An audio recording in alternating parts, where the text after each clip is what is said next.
Here today. My name is Chrissy Mayer and I'm with DECA, and I'm going to follow Dr. Ferris here a little bit with maybe some tangible things that you can take away. Dr. Ferris talked real high level about what the science of hope is, and that's great, but I want to give you some tangible things you can do with your clients, with your families, with your kids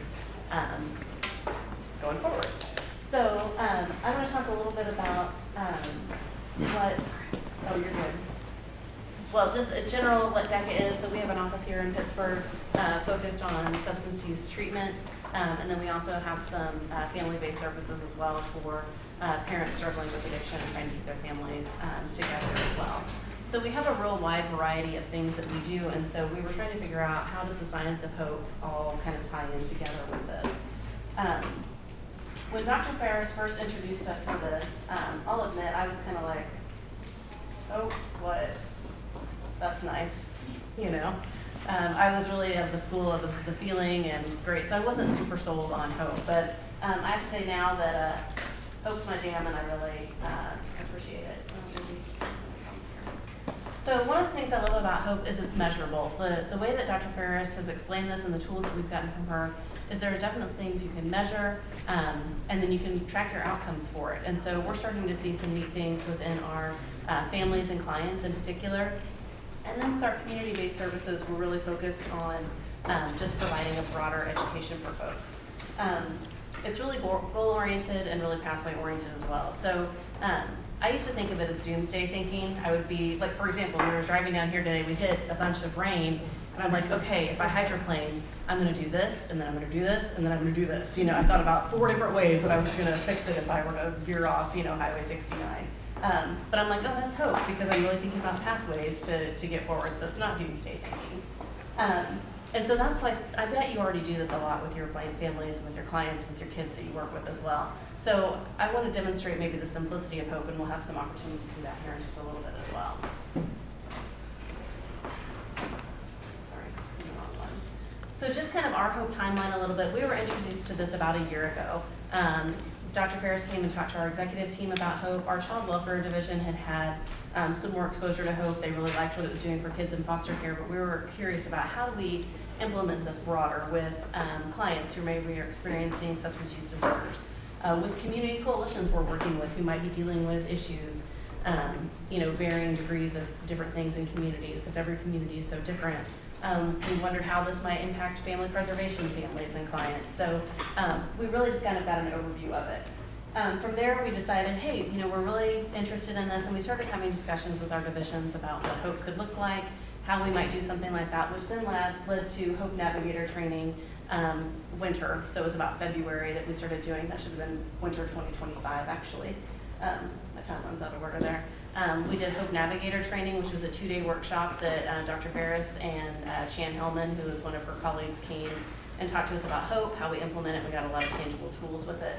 And in the spring is when we actually started doing hope implementation. So we don't have a lot of data right now saying, here's what hope has done to our agency, but it's more kind of just anecdotal. So for example, last week I was talking to one of our therapists, because one of the things our behavioral health team is doing is implementing hope scoring with clients. And I said, hey, do you have any data showing, what outcomes would look like for this? And he goes, nothing I want to share broadly. He goes, but on a real small scale, I started doing this with a couple of my really difficult clients. And he goes, I've started to see them move a little bit. Their numbers are moving towards more hopefulness. So I think that's just a small glimmer that, yes, this is working, and there's tangible ways to move it forward. So Hope Navigators, that was a 2-day training, and it really focused on kind of those,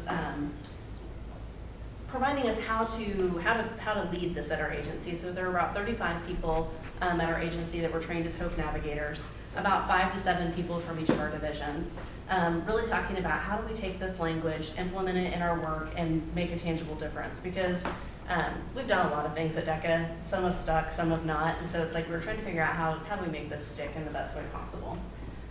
So along with that, part of it was this application along with well-being, because we work with really difficult people, and I'm sure you all work with really difficult clients and people too, and sometimes that leads to burnout, and that's really hard too. And so we try to think about how do we ensure that we're ensuring the well-being of our staff as well while we implement hope too. And so that was a critical piece that our Hope Navigators were really tasked with, of checking in with folks and ensuring that they were A-OK. We also have Hope Ambassadors. There are 2 staff that they facilitate internal community of practices. So really trying to provide an opportunity for everyone in our agency to talk about what we're doing, what's working, what's not working. So we kind of have a chance to kind of re-goal, essentially, if what we thought we were going to do isn't working, how do we come back and try it again? Those pieces have been really critical with that. Can you move the picture up? Because I want people to see this free strengths. Oh, can I do that? I thought I can. Sorry, I forgot I had the power. Okay, so this is a free strengths survey. This is something, if you want to jot down, this is one of the things, I'm assuming it's close to 11 o'clock right now. We have what's happening right now at our agency called a Hot Minute of Hope, and they're actually working through this strengths survey.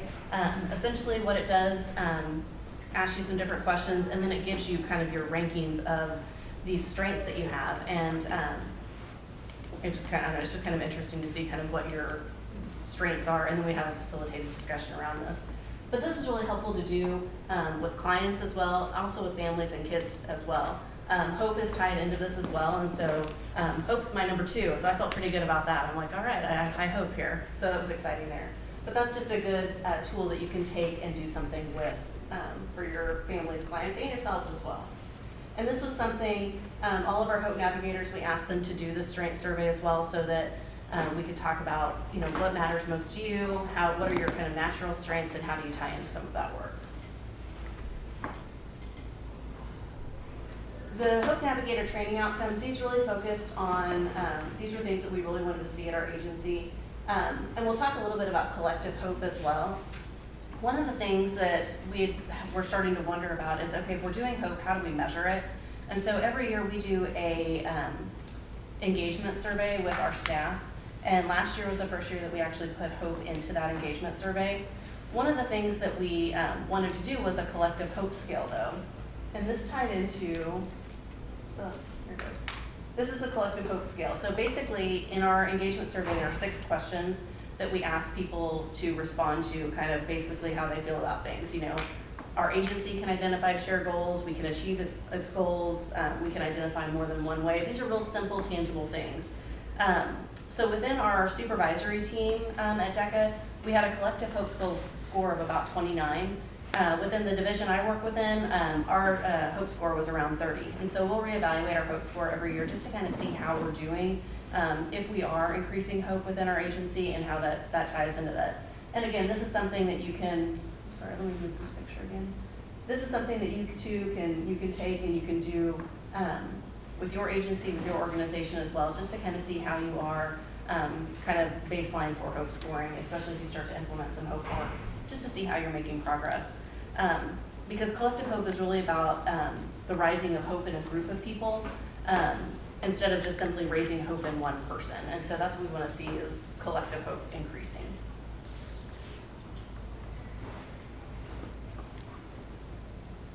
This, and you can Google this as well, this is the adult hope scale, and so this is where Dr. Ferris talked about hope scoring. These are just different questions that you can answer to identify what your hope score is, and it tells you how you can calculate this as well.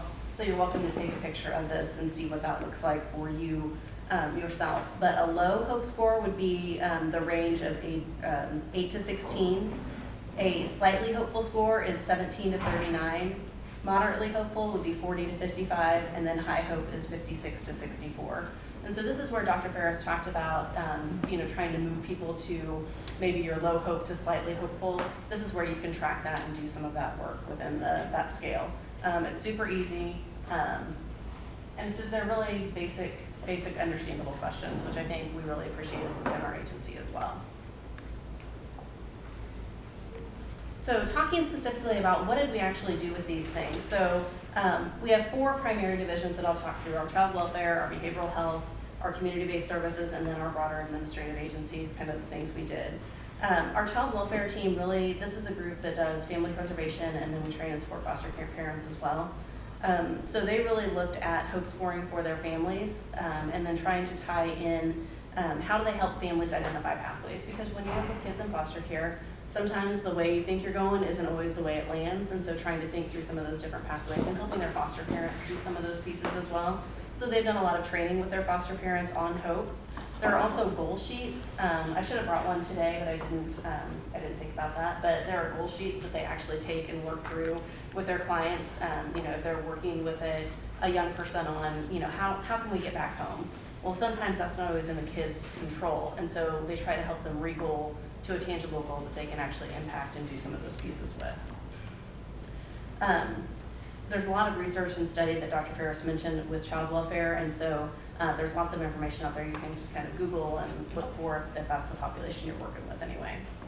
With our behavioral health team, they're really focused on client engagement, and so they started doing the adult hope scoring with their clients just to see kind of, when someone enters treatment, how are they progressing? Is their hopefulness increasing? What does that look like? And how are they moving that forward? They're also including hope in the discharge process as well. So oftentimes they have, 5 or 6 tangible goals related to, securing employment or housing, any number of those things, and they're including hope in that as well. So really trying to help clients in particular identify pathways to move some of those things forward. Especially when clients in particular, sometimes they may have, felonies or things like that that make it difficult to obtain housing. So they really try to train clients with how do you think about different pathways and how do you move some of that forward. With our community-based services and our operations staff, these are kind of our other 2 divisions. So our community-based services team, we really had maybe more of a challenge trying to figure out how do we implement this when we're not working directly with families or clients. We're working with coalitions, we're doing training, just lots of different things that maybe aren't client-facing per se. And so our goal was really to just infuse hope into our community-based services division and teach people about hope. And I'll share a Hope Huddle curriculum that we're using that's something that you could take and use with your teams as well. Because really, like I said, we're really new to hope. And so we're really trying to learn it and do it and trying to figure some of those pieces out. And so one of the things that our team recently discussed is how do we bring hope to people?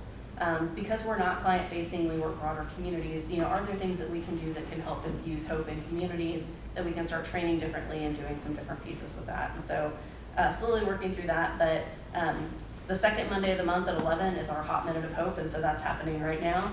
And so our team is working through that, and they've had a lot of fun working with that. One of the things we did last month was goal setting, and that was part of the Hope Huddle curriculum. And within goal setting, we had a large Google Doc, and we had everyone kind of type in, what kind of goal are you working towards right now? And then we broke into groups and had people kind of talk about everyone's goal to see, and how can I help them meet their goal? How can I help someone reach what they're doing? Because oftentimes we goal set in a little bit of a vacuum, and we don't really tell other people what our goals are, and so then we don't know how they can help us. And so we're really trying to throw our goals out in the open for other people to see them and move those forward. Our operations team, so this includes like our quality division, our HR, finance, building operations folks. They're really focused on how do we market hope so that it's a part of our mission statements, part of our values, tying all those pieces in there. It's still pretty new, but they're trying to work through that, especially with this One DECA approach here. The Hope Huddle curriculum is what I just mentioned, and so this is the Hope Huddle curriculum. Each month has a different thing. We've tweaked the Hope Huddle curriculum. We're doing different things in different months just based on what we're doing. So for example, today, we're actually doing the March session for Hope Huddle curriculum just because that's how it's landed better for us. We did have Dr. Ferris come and talk to our team about 2 months ago because we were really struggling with this idea of, okay, we're not direct client facing, all the research is about clients, how do we do this? And so she came and talked to us, and we had one staff just ask the question, what do we do when there's not a pathway? And we've had this quite a bit in our division recently. We have a lot of federal funding, and I'm sure as a lot of you've seen, there's been a lot of changes in federal funding, how things are shaken out, and we had one program essentially lose their funding. There's not a whole lot to be hopeful in that area, and so someone just asked that. When there's no pathways, what do you do?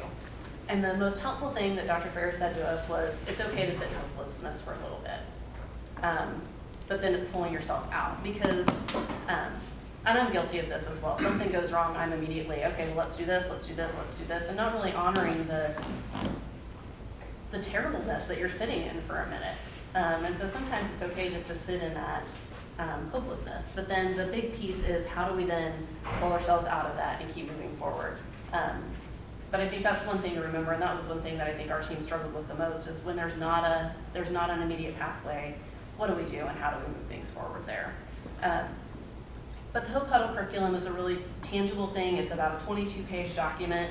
It tells you exactly what to do and how to do it. And so that's a great kind of first step for moving into some of this hope work, and I'd be happy to share that if anyone's interested in looking at that further a little bit as well. It's one of the things we got from Dr. Ferris. There's also some easy pieces. This February one, the TED Talk, you can view that. Just Google the Dr. Chan Hellman with his TED Talk, and you'll be able to see kind of a brief overview of that, kind of a hope overview, kind of similar to what you received today from Dr. Ferris, but it provides a little bit more context behind that as well.